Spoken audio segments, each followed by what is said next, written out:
నమస్తే. శ్రీ గురుభ్యో నమః. శ్రీమాత్రే నమః. ఆదిత్యాయ చ సోమాయ మంగళాయ బుధాయ చ గురు శుక్ర శనిభ్యే రాహవే కేతవే నమః. జపాకుసుమ సంకాశం కాశ్యపేయం మహాధృతిం తమోరిం సర్వపాపగ్నం ప్రణతోస్మి దివాకరం. 2024 ఆగస్టులో మొదటి పక్షం అంటే 1 నుండి 15 వరకు గ్రహస్థితి ఎలా ఉంది అని కనుక చూసినట్టయితే వృషభంలో మరి గురుకుజులు ఇద్దరూ కలిసి ఉన్నారు. కర్కాటకంలో రవి ఉన్నాడు. సింహంలో శుక్రుడు ఉన్నాడు.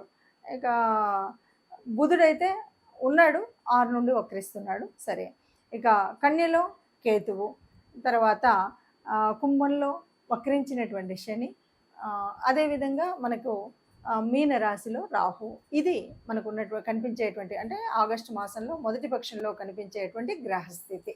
మకర రాశి రాశిలోకి శని చూస్తూ ఉన్నాడు కదా, ఎందుకంటే కుంభరాశి నుండి మకర రాశిలోకి వస్తున్నాడు.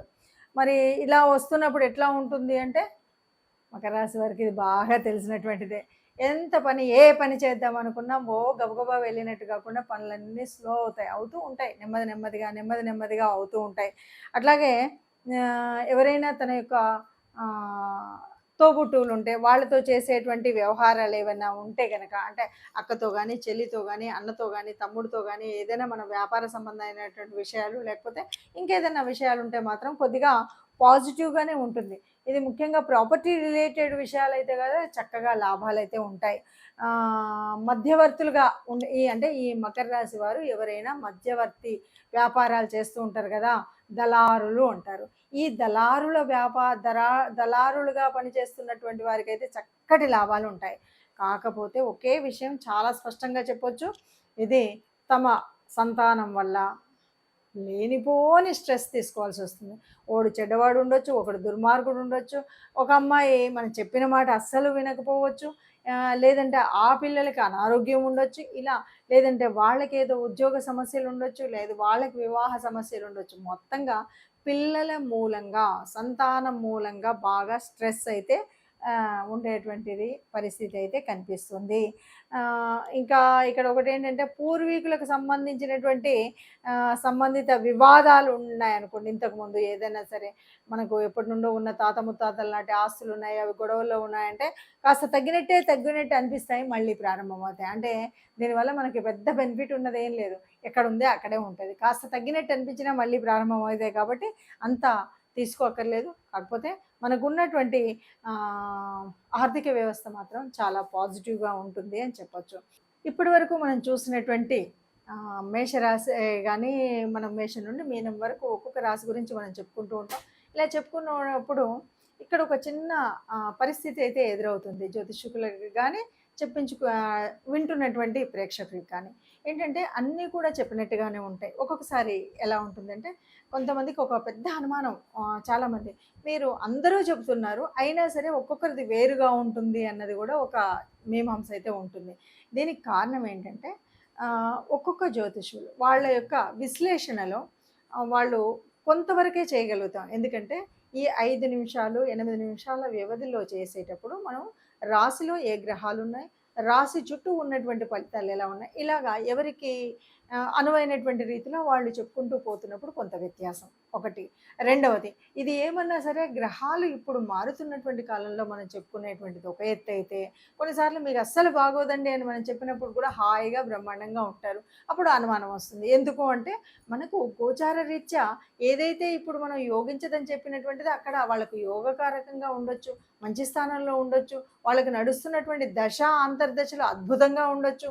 ఇలాంటి పరిస్థితులలో కొంత వ్యత్యాసం అయితే ఉంటుంది. అంటే మొత్తంగా చెప్పాలి అంటే గోచారాలు మన ఫలితాలు మనం చెప్పుకుంటున్నప్పుడు ఇందులో కోటానుకోట్ల మంది, ఇందులో కేవలం 30% మందికి ఎగ్జాక్ట్గా ఇది కరెక్టే ఉంది అని అనిపించవచ్చు. ఇంకోటి మనం డీప్గా అనాలిసిస్ చేయడం అనేటువంటిది ఉండదు. ఇది అందరినీ దృష్టిలో పెట్టుకొని ఈ రాశి వాళ్ళు ఈ జన్మ అంటే మనము ఈ రాశిని బట్టి కానీ జన్మ కుండలిలో ఉన్నటువంటి స్థితికి దీనికి ఉన్నటువంటి వ్యత్యాసాన్ని చెప్తూ వెళ్తున్నాం. కాబట్టి రాశి అనగానే ఇక్కడ ముందుగా మనకేంటి, ఇక్కడంతా కూడా చంద్రుని బట్టి మారేటువంటి స్థితిని గురించి మనం చెప్పుకుంటున్నాం. అక్కడ మాత్రం అలా కాదు కదా. అందుకని ఈ వ్యత్యాసం అనేది ఉంటుంది. చాలా క్లియర్గా కావాలి అనుకునే వాళ్ళు ఎవరైనా సరే మీకు నచ్చినా లేకపోతే మీకు తెలిసినా దగ్గరలో ఉన్నటువంటి జ్యోతిష్యుల దగ్గరికి వెళ్ళి స్వయంగా మీ జన్మకుండల్ని చూపెట్టుకొని అందులో కూడా ఇంకొక విషయం, ఒక్కసారి జన్మకుండలిలో మాది ఇదండి అనుకోని ఒకసారి వెళ్ళి మా మొత్తం జీవితం మొత్తము అద్దం ముందు కూర్చొని పెడితే అద్దంలో కనబడినట్టుగా కనబడుతుందంటే ఇది ఉట్టి మాట.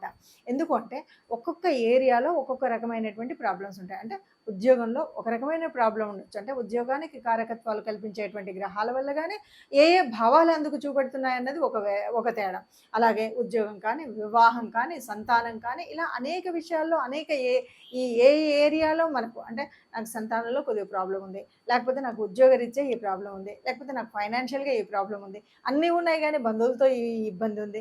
ఇలాంటివి ఏవి ఉంటాయో వాటిని ప్రత్యేకించి చెప్పడం కోసం, తెలుసుకోవడం కోసం మీరు చేయవలసిన పని ఎవరైనా సరే మీ జన్మ జాతకాన్ని చూపెట్టుకోవాలి. జన్మ జాతకం చూపెట్టుకోవాలి అంటే తప్పనిసరిగా పుట్టినటువంటి అంటే date of birth, place of birth, time of birth ఈ 3 తప్పనిసరిగా ఉండాలి. ఈ మూడింటిని ఉపయోగించుకొని మీ తెలిసినటువంటి జ్యోతిష్యులు, మీకు నమ్మకస్తులైనటువంటి వాళ్ళు లేదా మీకు దగ్గరలో ఉన్నటువంటి వాళ్ళు, మీకు వీలుగా ఉన్నటువంటి చోట మీరు చెప్పించుకుంటే ఈ ఏది కావాలో అది మీకు పూర్తిగా వివరంగా దొరుకుతుంది. ఆ దృష్టిగా వెళ్ళండి. ఇక ఇప్పటి వరకు మనం చెప్పుకున్నటువంటి వాటిలో ముఖ్యంగా ఇప్పుడు ఇదంతా కూడా శ్రావణ మాసం కాబట్టి ఏదైనా కొంచెం అటు ఇటుగా ఉన్నటువంటి దోషాలను సవరించుకోవడం కోసం మనం చేసుకునే రెమెడీస్ ఏమి చేసుకున్నప్పటికి కూడా ముఖ్యంగా ఈ మాసం అంతా కూడా లక్ష్మీదేవి ఆరాధనతో నిండేటువంటిది. ప్రకృతి తత్వం అంతా కూడా ఆత్మమయంగా ఉండేటువంటి అమ్మ రూపంగా ఉండేటువంటి స్థితి కాబట్టి అందరూ కూడా ఈ వచ్చేటువంటి శుక్రవారాలన్నింటిలో కూడా లక్ష్మీదేవి ప్రార్థన చేయండి. లక్ష్మితో పాటు ఆ విష్ణుమూర్తిని నమ్ముకొని ఆయన యొక్క విష్ణు సహస్రాలు వినడం కానీ, విష్ణుదేవుడి ఆలయానికి వెళ్ళడం కానీ చేసినట్టయితే ఏదైనా మనకు కష్టంగా అనిపించేటువంటి గ్రహస్థితి ఆ కష్టాన్ని తెలియకుండా ముందుకు తీసుకువెళ్తుంది. కాబట్టి అందరం సుఖంగా ఉండాలి, అందులో మనం ఉండాలని నమస్కరిస్తూ ధన్యవాదాలు.